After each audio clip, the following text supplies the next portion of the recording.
Hello my friends, I'm Luke Neller and you're watching Best Replays of the Week. Today you will see many strange things. For example, how can a French SPG get the Steel Wall Award? And how does a Tier 8 med carry against Tier 10s? By the way, we know that turrets have been flying off tanks for a while now, but that's no reason to let these great replays from 8.11 go unrewarded. So, without further ado, let's get this warm-up started.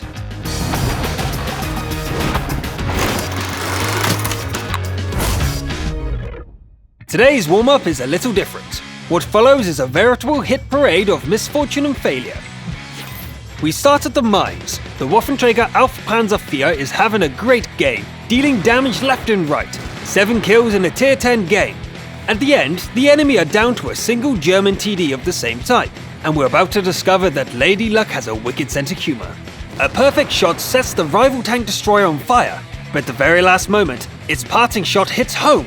The hero of the battle is dead, but the fire finishes consuming his opponent. Ouch. And we continue.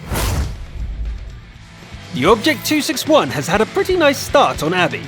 His team is dominating the whole map, and he is free to change position to look for more victims. Suddenly, the commander's sixth sense is tingling. A Foch 155 rolls into view, and fires before the artillery crew can react. The shot is absorbed by the tracks, and the object just gets angry. How dare you! The enraged object chases the intruder down and puts his boot up his backside. The terrified Foch fires accidentally into the ground, tries to run, but decides to fight. However, missing again. It's no use. The object is the stronger TD today. Our next contender is a Borsig on Moravanka. This fast and powerful TD has been the hero in many previous shows, and it looks like we could be looking at this week's Top Gun. I'm serious, 9 kills!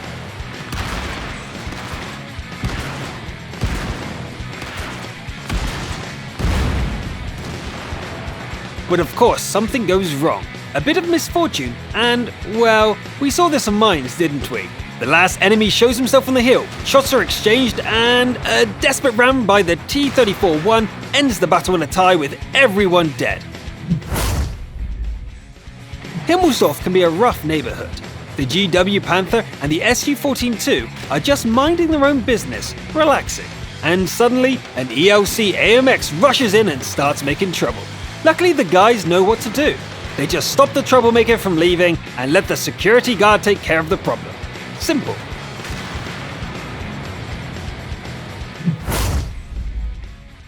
Oh, and this one is the most tragic. These two guys could win any award. Defender, Top Gun, even Best Replay of the Week. They were on the road to success, but didn't quite make it. Such bad luck. Okay, that's it for the warm-up. Let's get to the awards. This week's top scout is called Tank Massensan, and he drives the Batchat. The map is Malinovka, and yes, you heard that correctly, I did say Malinovka. This scout isn't just gonna sit in a bush. The Batmobile is out for blood. The speed of the French tank is put to good use from the start. The player charges forward to spot the enemy's advance, and then just spins around and heads down to the lake. He doesn't just continue to scout, but also keeps dishing out damage. Just spotting the enemies would have been just fine in itself, but this bat puts its firepower to good use. The Waffenträger and the other monsters of the forest have been dealt with, and this gives the bat the freedom to roam. It's time to go forward and uncover any enemies hiding behind the buildings. The team approves. Now all they need to do is shift their aim and keep up. The enemies could see the bats, but they couldn't do anything about it.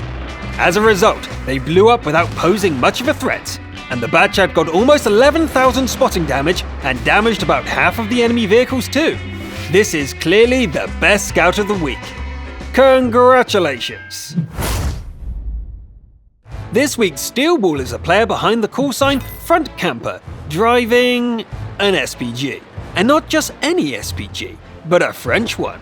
And to make the action even hotter, this battle takes place on Himmelsdorf. If Uwe Boll were to make a movie adaptation of World of Tanks, he would probably base the screenplay on this match. Early in the battle, our protagonist destroys a grill, who must have been the most popular player on the enemy team. How do we know the grill was so well liked? Because after its death, everyone on the enemy team decided that the killer had to die at any cost. The first one to try is an A-20, but instead of sweet revenge, he receives a bitter defeat. And all Front Camper received was a little damage to the track. That's much more than the Su-85B manages. Best he could do was catch a glimpse of the SPG. The VK-3001H is a serious threat. The German heavy rolls out and its first shot bounces off the SPG. The mistake doesn't go unpunished, and the RT delivers a pair of hard hits. Not believing his eyes, the heavy shoots again. But front camper knows what he's doing and actually scrapes the shot off his side. The VK attempts to retreat behind the corner, but one last shot from the indestructible French SPG shows him it's now too late to run. Front camper shows us that a little armor can go a long way. 4 kills and the Steel Wall medal. And thanks to our show, he also receives the Steel Wall of the Week award. Well done, chap! This week's top defender goes by the name of K. Michael, and he drives the IS-7. Heavy tanks clash in the city of Siegfried Line, as per usual. And the IS does his part in making sure that the city doesn't get overrun. The fight is going well, but the situation changes as soon as the capture starts.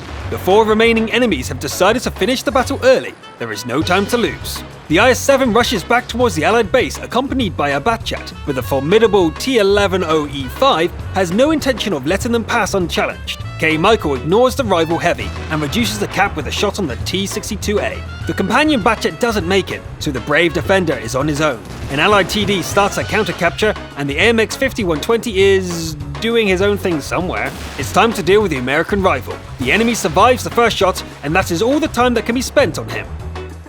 The T-69 takes a hit, and the cap is reduced from 99.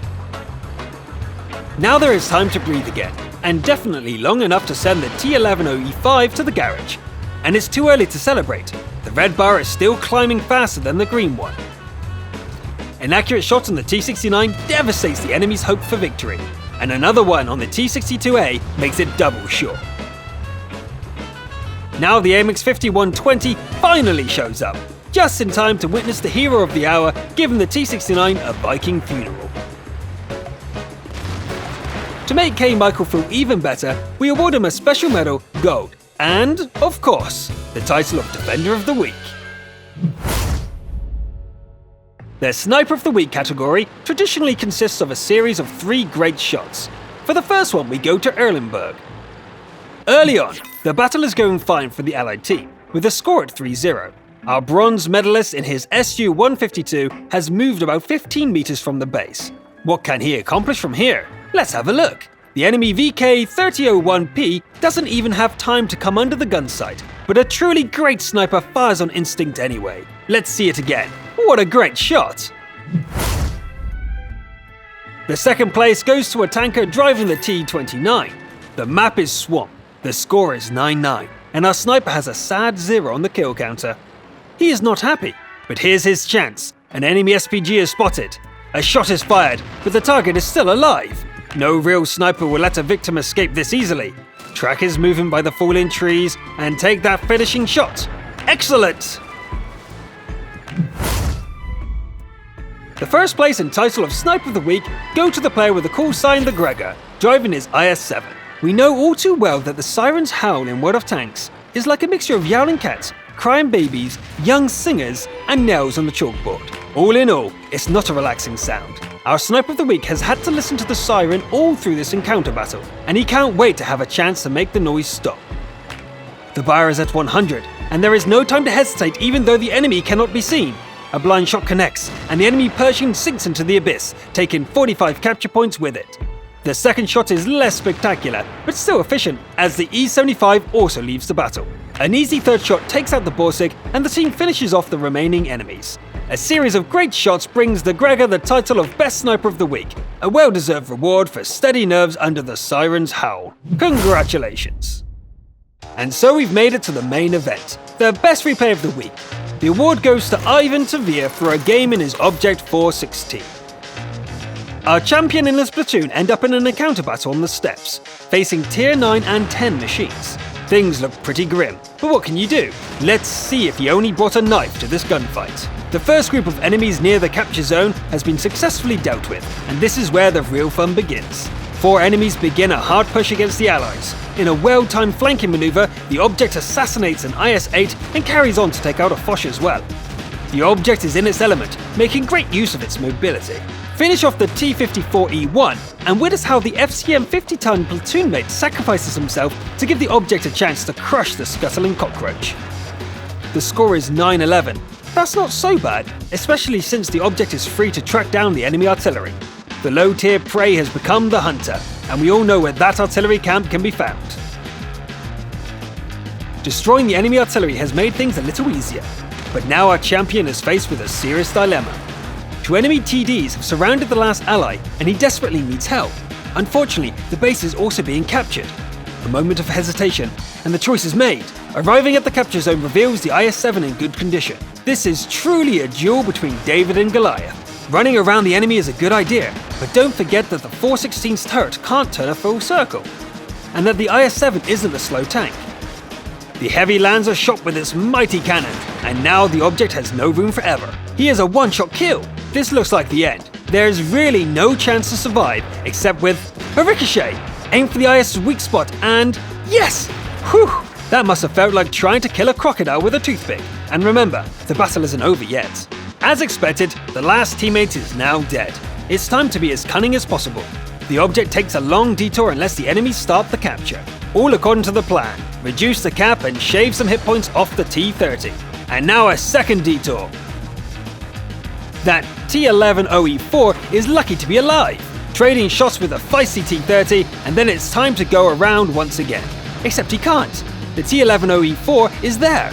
Only dodging a shell like Neo in the Matrix lets the object continue this battle. Dodge another shell, take out the enemy, and go for the final challenge. A shot on the badly damaged American TD leaves it with 21 HP. The next shot does no damage, and it looks like this is the end. The T-30 fires, and it's a ricochet. Unbelievable! Even a guy with a Lamborghini, the Batmobile, and a Type 59 in his garage isn't this lucky. Finish off the enemy, and there it is. Victory! Skill, persistence, luck, and great tactics during the whole battle have made it possible for Ivan Tevere to carry this victory. He has truly earned the title of Best Replay of the Week. Congratulations! That's all for today. You can see the How to Get on Best Replays of the Week link on the screen. If you like this video, like it, and subscribe for more content. Oh, by the way, the mouse returns. I am Luke Neller, thanks everyone, and I'll see you next time. Testing! 1, 2, 3, 4, 5, 6, 7, 8, 9, 10, 11, 12, 13, 14, 15, 20, 21.